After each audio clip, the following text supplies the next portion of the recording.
Attention, you're listening to the Todd Huff Radio Show, America's home for conservative, not bitter talk radio. Be advised the content of this program has been documented to prevent and even cure liberalism, and listening may cause you to lean to the right.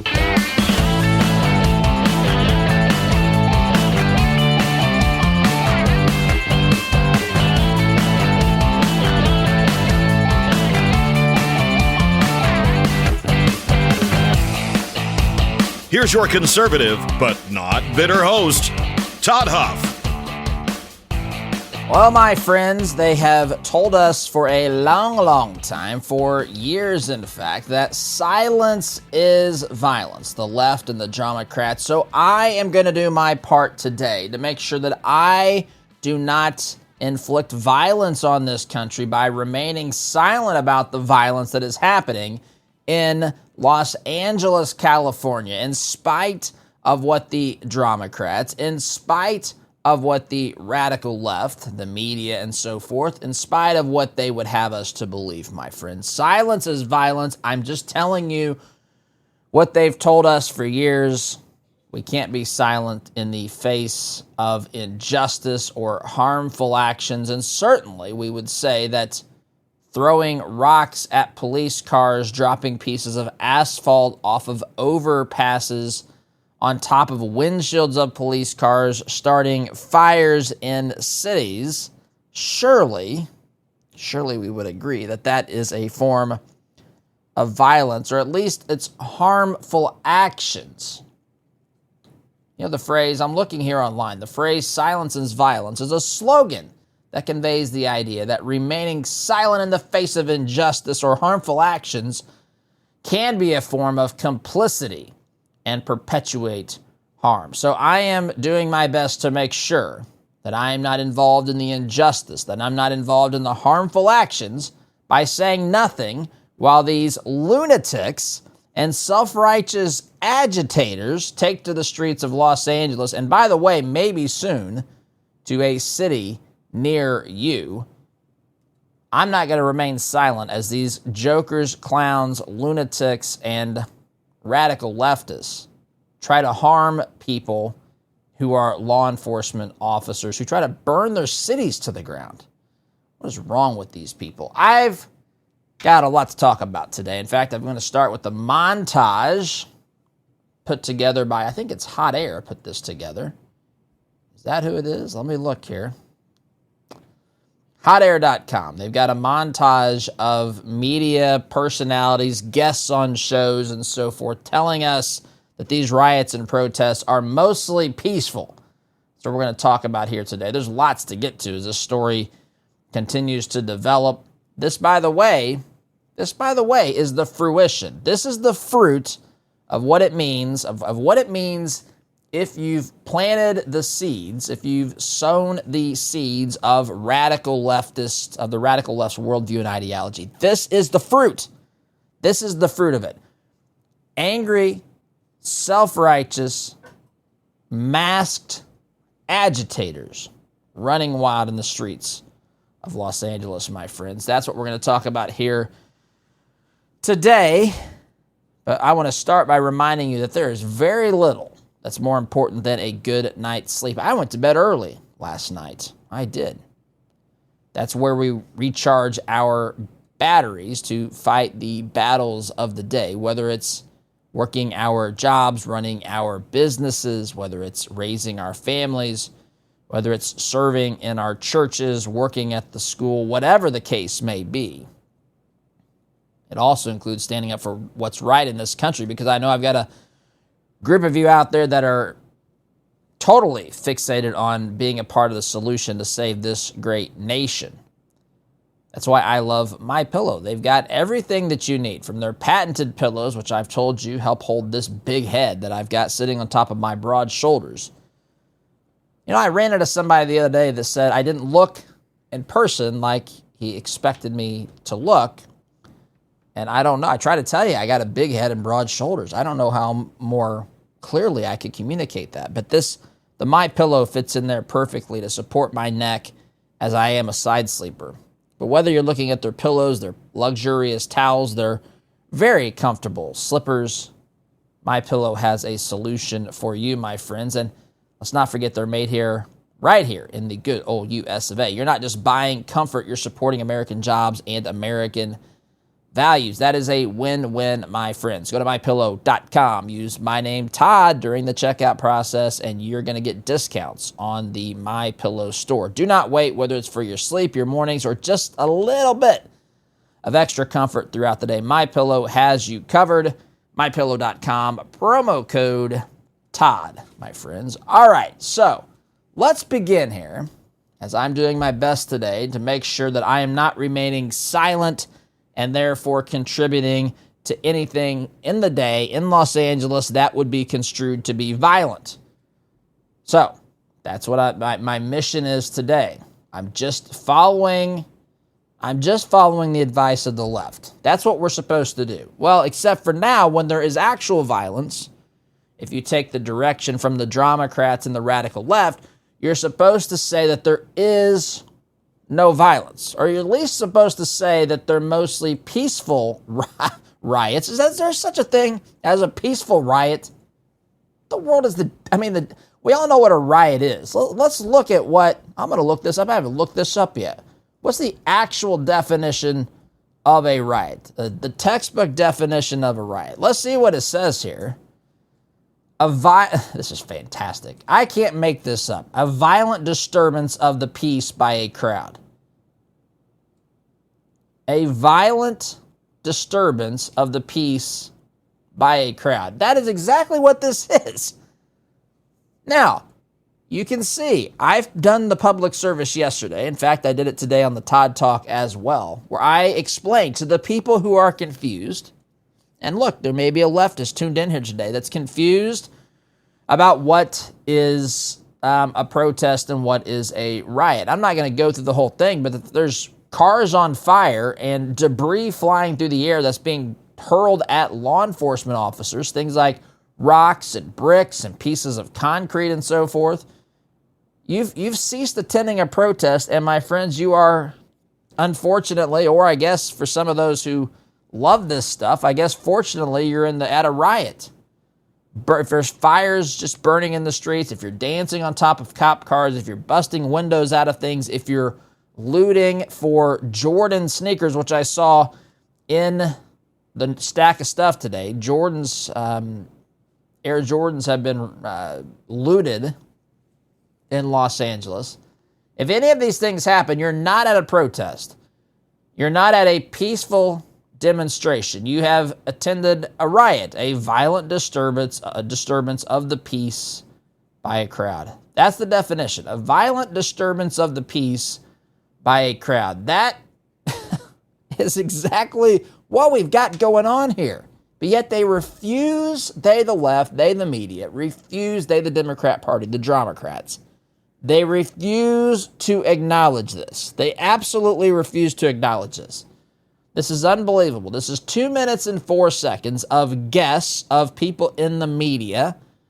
There might be a politician or two in here too. I can't remember. I think Maxine Waters is in here. I've watched so many things. I don't know. But this is a montage put together by Hot Air where people on the left in the Democrat Party, the Dramocrats amongst us, who are telling us that there is no violence, that this is a mostly peaceful protest. Karen Bass is in here. I remember her explaining how this is just confined to a couple of streets in Los Angeles. I can't make this stuff up, my friends. This is preposterous stuff. That being said, here's the montage of the left telling us these are mostly peaceful protests. So hopefully the situation doesn't escalate, that the protests remain peaceful. The majority of protesters have been peaceful. Cars obviously are here peacefully. Peaceful demonstrators. There's a lot of peaceful demonstration. Protest peacefully. Peaceful protesters. And so it was peaceful. Demonstrating peacefully. But we're going to do it peacefully, respectfully.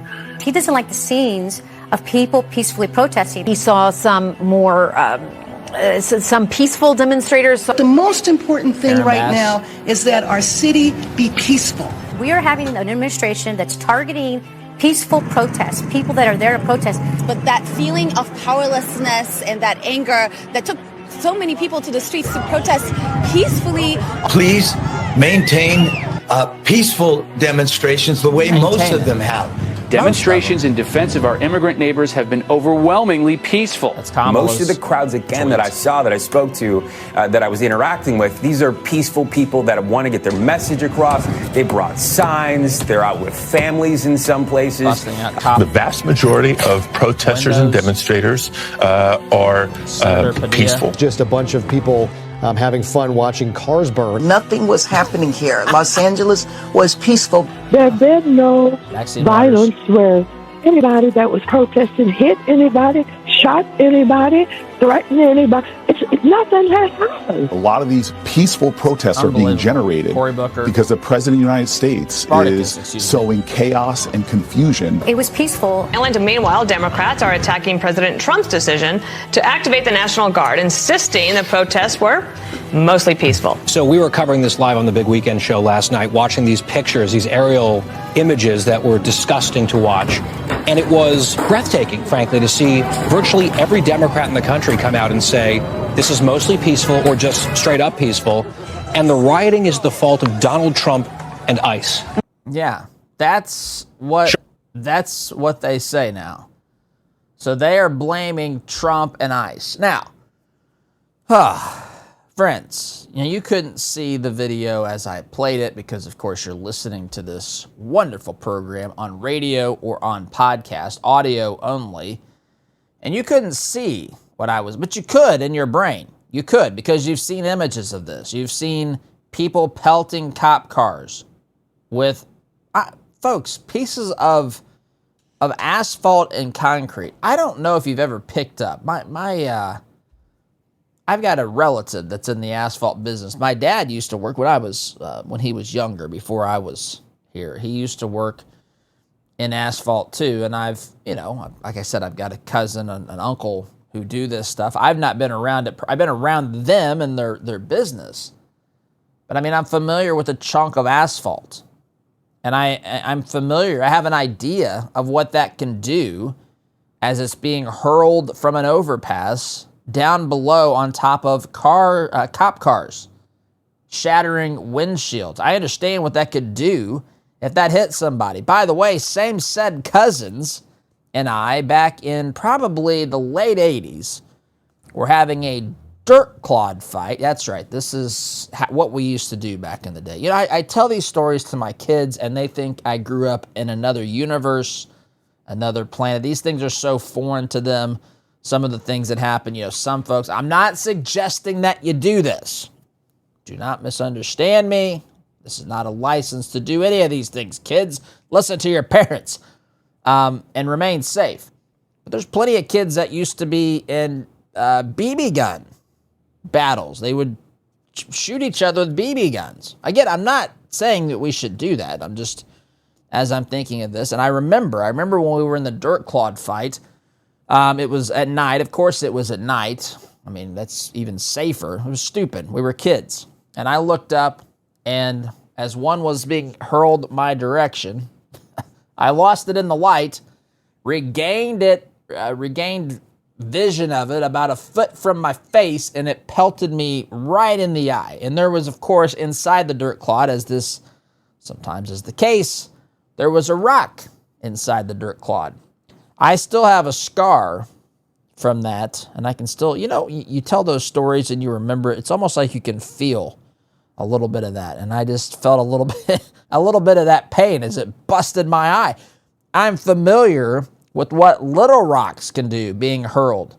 And that wasn't just, look, some of these are being thrown straight down on officers. You might see people, protesters as they like to call them, but these are violent aggressors who are throwing rocks or pieces of concrete, asphalt, maybe a brick. Have you seen the pallets of bricks that are sitting around cities? Where do these come from?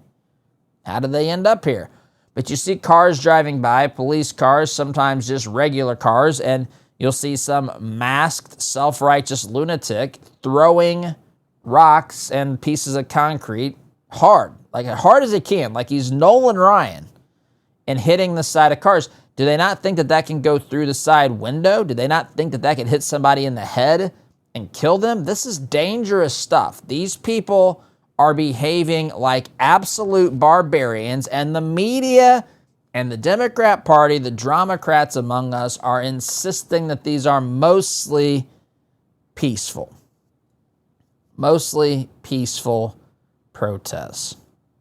What an absolute joke. As I said in today's Todd Talk, are we watching the same thing, or are they, the radical left, the media, the Dramocrat Party, are they as confused as to the definitions of the words mostly and peaceful?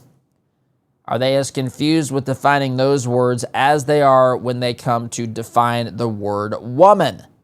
Because none of this adds up and makes any sense whatsoever. This is pandemonium. This is bedlam. This is chaos.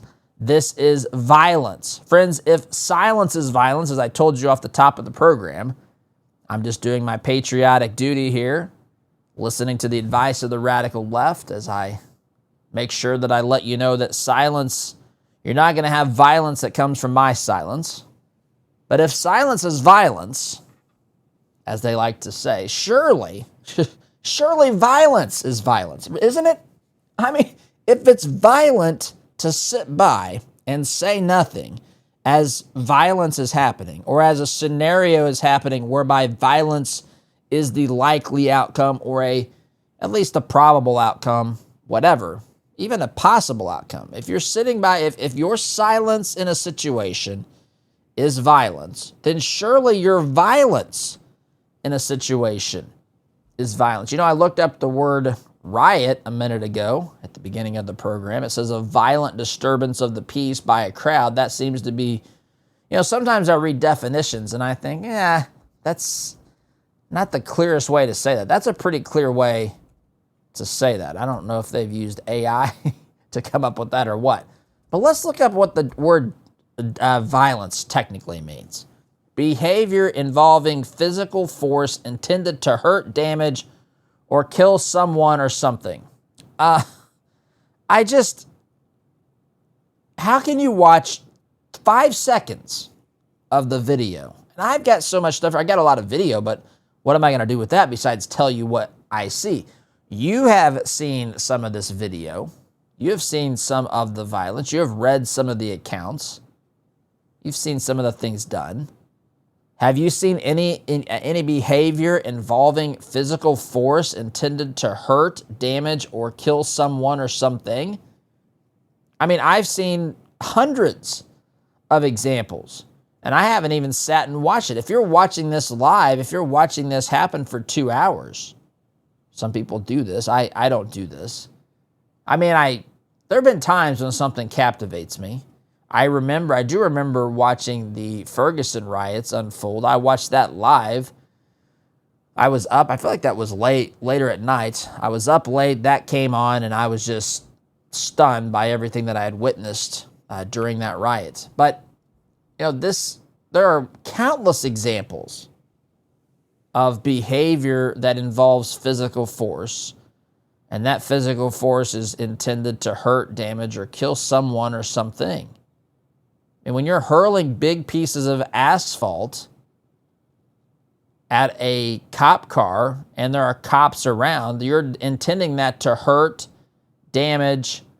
You know, they might say not kill someone. Okay, let's just take that, hurt or damage someone or something. I mean, that's exactly. You can't throw a piece of asphalt at an object. I'm talking a big piece of asphalt or a brick at something without intending to hurt or damage a person, hurt someone or damage something. How about that? And this is clearly what is going on. Violence is everywhere. Now, the left is standing on the side of violence. They're being silent as to the violence. They're refusing to acknowledge the violence. They're not taking their own advice into account here. They're not taking their own advice and following it. They are not standing up and using their voices to denounce the violence. Their silence is violence. No matter how you look at this, the left is on the side of violence. I happen to think the silence is violence stuff is a little bit too frou-frou for me. But I also understand that at a point, that is true.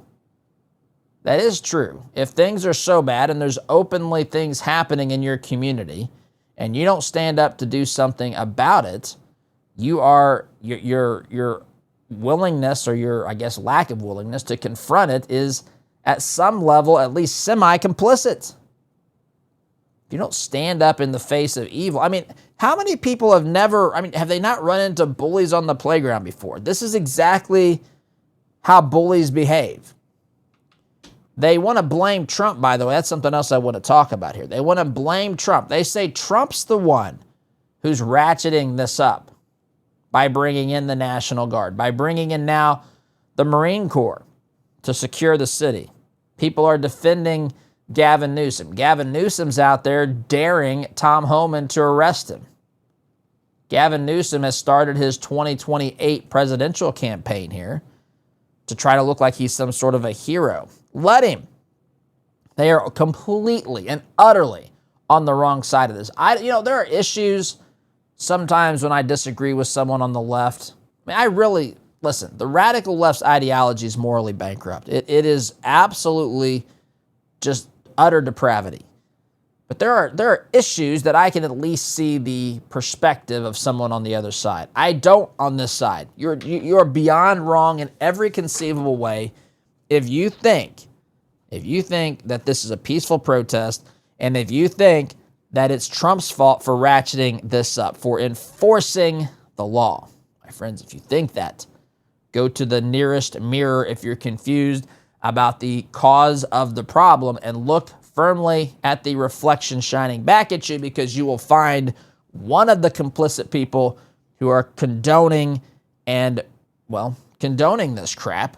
And I know that doesn't apply to the vast majority of you. That's for the leftists that's tuned in. But that is, by definition, part of the problem. Friends, I have to take a quick time out here. I know you care about this country. You're not like that person I just described. You want to see this stuff stopped. You want to see America, be a nation of law and order and justice. You don't want to see it turn into this absolute depravity that you're witnessing. You love this country. You got to fight for this country. In order to do that, you got to stay healthy. One of the ways you can do that is by taking Solti, which is the all-natural, clinically proven, hear me say that, clinically proven supplement that lowers cholesterol safely. There's no prescriptions, no doctor's visits. All you have to do is take 2 Solti soft gels a day. And folks, it has been demonstrated to work for lots of people. It may be able to work for you. Check it out, Solti.com, S-O-L-T-E-A, Solti.com. Promo code Todd will get you 50% off your first order and free shipping. Solti.com, S-O-L-T-E-A, promo code Todd. Back in a minute here, my friends. They've lost their minds, my friends. The radical left, the Democrat Party, who are all behaving as dramacrats today, have lost their collective minds. Here is a statement. Gavin Newsom, the governor of the state of California, the People's Republic, I should say, of California, posted this to X a couple of days ago. Would have been, I guess, Sunday evening over the weekend. It's accompanied by this text. It's a letter signed, I guess, or endorsed by or signed on to by, I think, every Democrat governor. Here's what it says. Yeah, every single Democratic governor agrees, Gavin Newsom writes on X. Donald Trump's attempts to militarize California are an alarming abuse of power. So then there's the names of all these lunatics, Democratic Governors Association, I guess, DGA. It's got the chair. It's got all of them. It's got J.B. Pritzker on here. It's got tough guy Tim Walz. It's got Gretchen Whitmer. It's got, who else? It's got all of them. I'm just trying to pick the names. Tony Evers from Wisconsin. It's got all of them on here. This is what it said. President Trump's move to deploy California's National Guard is an alarming abuse of power. Governors are the commanders-in-chief of their National Guard, and the federal government activating them in their own borders without consulting or working with the state's governor is ineffective and dangerous.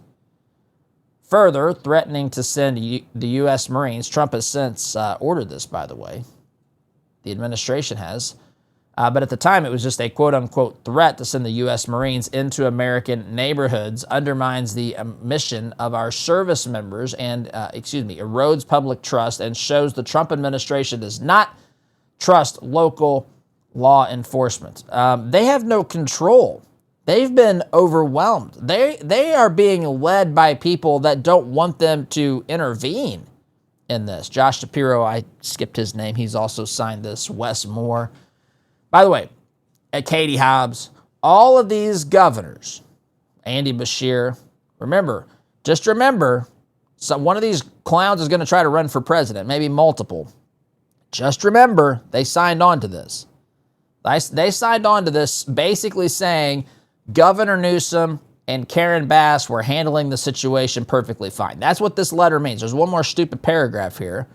It's important we respect the executive authority of our country's governors to manage their national guards, and we stand with Governor Newsom, who has made it clear that violence is unacceptable and that local authorities should be able to do their jobs within the chaos of this federal interference and intimidation. So the problem, according to these leftist governors, is that Trump is intervening. Instead of accepting the reality of the situation, which is the reason that there is chaos, pandemonium, bedlam, just absolute disarray, just chaotic nonsense happening in Los Angeles, is because of the leadership or complete lack thereof of Karen Bass, mayor of Los Angeles, and Gavin Newsom. Now, you can raise questions and concerns about whether or not the president can activate the National Guard, which is what Trump's first step was. They activated 2,000 National Guard's troops.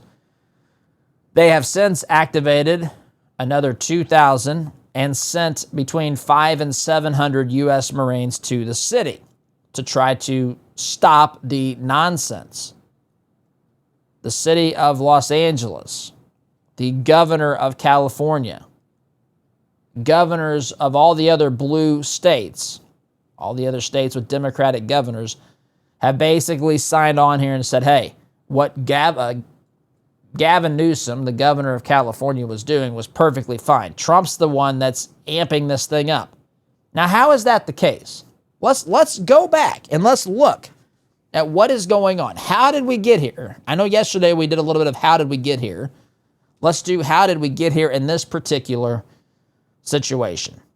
You have laws on the books, clearly laws on the books that talk about, that define who can be here in this country legally, what constitutes someone being here illegally. This is actually not very complicated.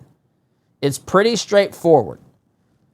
Now, if you are here illegally, under whatever, whether you've overstayed a visa, whether you've illegally entered into this country and never should have been here to begin with, whatever your circumstance, situation, there's a remedy for that. You are to be deported.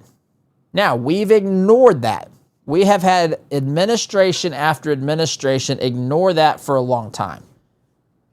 In fact, they've put into place things like DACA. Now, I will admit DACA is it's addressing a part of the problem that's even more complicated, because it's one thing if you're here illegally as an adult. It's another thing if you're a child. You came with your parents. You didn't know any better. Deferred Action Against Childhood Arrivals. That's what DACA stands for, DACA. Basically, Obama, created an executive order saying we're not going to take any action. We're deferring action against people who came across the border as a child up until whatever, from this time to this time. If they're this age or younger, if they've been here for this long or whatever, this time frame, we're not going to enforce the laws that say that they're going to be deported because it's complicated, because they didn't know, right? It's at least different. I'm not saying that we should simply say you can stay because you didn't. I'm saying that it's a different situation, and we can certainly understand that it's different from someone who's intentionally crossing the border versus someone who's just going with their parents and that's just what they did. So they've taken steps like that. More effort has been put at situations like that than actually deporting people. In fact, I've seen the deportation numbers. In fact, if you look at the deportation numbers, it's interesting because other presidents will have higher numbers of deportations than Trump. But there's a reason for that. There's a big, humongous reason for that. The vast majority, I'm talking the vast majority of people who were deported under previous administrations were deported as they crossed they were recent crossers. They were deported and detained. They were detained once they crossed the border, and they were sent back to their home countries. They were sent back. These were people that they didn't just do catch and release with. These were people that they captured and wouldn't let in. So those numbers, the reason that there are higher numbers of deportations for other presidents was because there were more people coming across the border. This situation that we're in today, where the President of the United States is actually mobilizing ICE to go in aggressively into these cities and do these deportation efforts, has not happened at this scale. It just simply has not. It's not been the focal point. In fact, this would have been considered politically risky to do even a few short years ago. But the public opinion has changed dramatically on this issue over time. People are in favor of deportations of those who are in this country illegally. And so you've got a perfect scenario here. You've got communities. Have you wondered what? I truly wonder this. What would the population of Los Angeles, California be if there were no illegal aliens in that city? I'd hate to venture a guess. I would hate to venture. Southern California, the population of California is going to drop significantly if you were to deport all of the folks from that state that are not there illegal, or that are there, I should say, illegally. It's a massive, massive problem. Lots and lots of people. Then, of course, we count those folks during the census. And so California gets representatives in Congress, almost guaranteed that some of their representatives, I think I've seen studies on this. I think California has a couple of representatives that they believe is simply from the illegal immigrant numbers of people living in California. So they're stealing representatives. These should not. Under no universe should apportionment of representatives be based upon how many people live in your state that are illegally here. They're not they can't vote. They're not supposed to be here to begin with. They shouldn't be calculated for apportionment, but yet they have been. Yet they have been, my friends. So I got more to say about this as I paint this picture of just why we're here, which is not because of Trump, by the way. Before I do that, my friends, if you're in sales, are you where you want to be? Because whether you're struggling to close deals or just want to sharpen your skills, Matt Easton and Easton University can help you. Matt Easton has a training program, a coaching program for salespeople that is good. He's one of the best in the business. This is phenomenal stuff. Our team has gone through it here. I think if you have a sales team, I think if you're in sales, you should look at Matt Easton and Easton University. They have a great system, a great training program, a great coaching program. And if you sign up through our website, you will get a welcome call from Matt himself, and he'll walk you through your specific sales challenges and help you get on track. So go to toddhuffshow.com/Easton, toddhuffshow.com/Easton for more information. Do not let this opportunity pass you by, my friends. Invest in yourself. Got to take a break. Back here in just a minute. Welcome back, my friends. So what we're doing here, two things. Number one, we read this stupid letter that Gavin Newsom posted that all the Democratic governors, all blue governors signed. All blue governors think Gavin Newsom, Karen Bass were doing a bang-up job in preventing pandemonium, bedlam, and violence in Los Angeles. They've all signed on to say this was great. The governor had it under control. The president doesn't need to be mobilizing the National Guard. Certainly doesn't need to be threatening to send in U.S. Marines. He's now done doubly that. He's sent in 2 batches of to groups of 2,000 guardsmen. And so there's 4,000 guardsmen and between 500 and 700 Marines that are there to make sure that these things do not continue to get out of hand. The governor doesn't want to do this. In fact, they blame Trump. See, this is what they do. They blame him and say, you're the problem. You have further thrown gasoline on the fire because you've deployed these National Guardsmen. You've deployed the Marines. You're the problem. That's what they say. But I was giving you a history, and I'm still going to do that here this segment the best I can in the time I have available. But the truth is, the left has created this scenario. So, you have laws on the books that have been completely ignored. Deportation laws, look, the only deportations that were happening were deportations of people that recently crossed the border, people that were captured basically and sent back home. Basically, that's what was happening. And our border was porous and wide open, and nothing was done there for so long. You saw what happened in the last administration, setting records left and right, records you don't want to set, by the way. All-time high for this, all-time bad for that. And I'm not just talking about inflation. I'm talking about the number of people crossing the border, the number of terrorists that we believed or maybe even knew crossed our southern border. It is unbelievable what happened. It is, dare I say, it's criminal. It is criminal what the previous administration allowed to happen. Because, friends, we are just a couple of months into this presidency, and all of the nonsense has stopped, at least for the illegal crossings of the border. It is practically at or near as close to zero as is possible. It has been stopped in a matter of months. I want to say days, but it just goes to show what can happen when you have someone who's serious about the problem and not just paying lip service to the problem. And so the first step, as I've talked about before, it's like stopping water coming on the vessel, your boat, as you're out at sea or in the lake or whatever, you spring a leak. The item number one is to stop more water from coming onto the boat.